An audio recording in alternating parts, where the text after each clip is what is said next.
accept my mistake. I accept I am a sinner. I declare. And then afterwards, I ask for forgiveness. I go for repentance. I ask for forgiveness, but in the name of the Lord Jesus. Pinapasok ko ang Panginoong sa Kristo sa buhay ko, and I tell to the Lord, Lord, control my life. Lord, change my life. Lord, teach me more of you.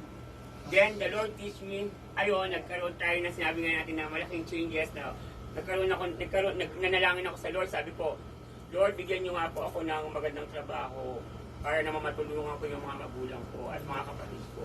God give that one. I pray for that one. Sabi ko sa Lord, Lord, bigyan mo ako ng asawa pero wala akong babaeng kakilala. Wala pa akong na-meet na marami akong kabarkadang babae pero wala akong girlfriend. Amen. Wala akong, nandito ako sa Saudi Arabia. Sabi ko, Lord, bigyan mo ako ng asawa basta ako Kristiyano lang. Then the Lord answered my prayer. She gave me my wife. My beautiful wife. Yes, so Kristiyano po ang asawa ko. And then, after nun, nakala ko po pag nag-asawa na ako, magkakaanak na kagad ako. Kasi sabi ko, binubuo nga yung puzzle ng life eh.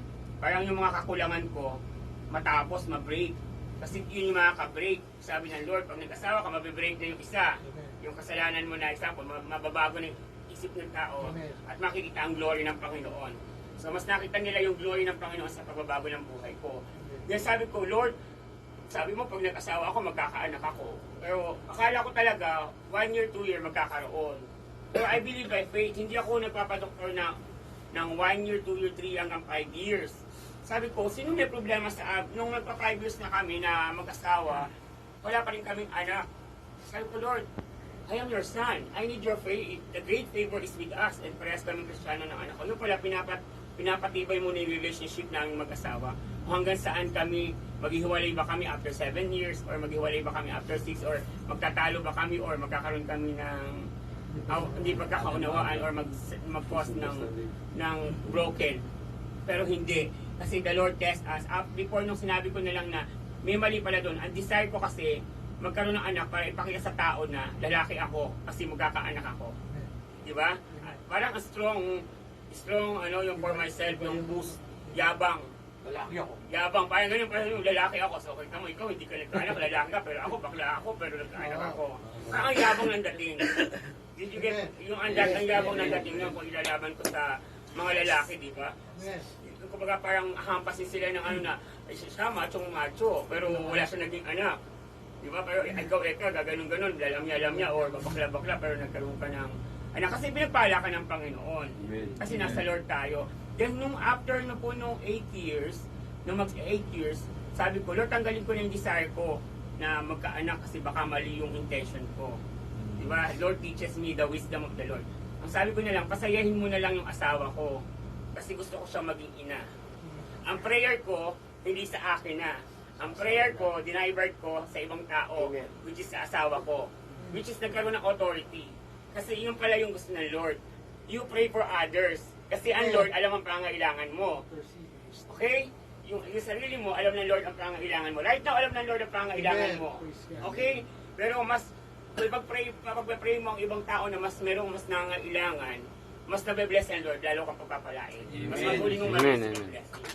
I'm encouraging you kasi, life here in world is continuous, judging. Kung magpapa-judge ka sa mga tao dito sa mundo, out of focus ka sa buhay mo. Kung magpo-focus ka lang sa Panginoong Jesucristo, magpo-focus ka sa gawain ng Panginoon, sa salita ng Panginoon, pangahawakan mo yan, I am sure God will touch your heart and in your life will be changed. Amen? So, ang lahat ng papuri sa Panginoon, kasi lahat ng meron po ako is sa Lord galing. I never accept na sa akin galing or sa kumpanya ko galing.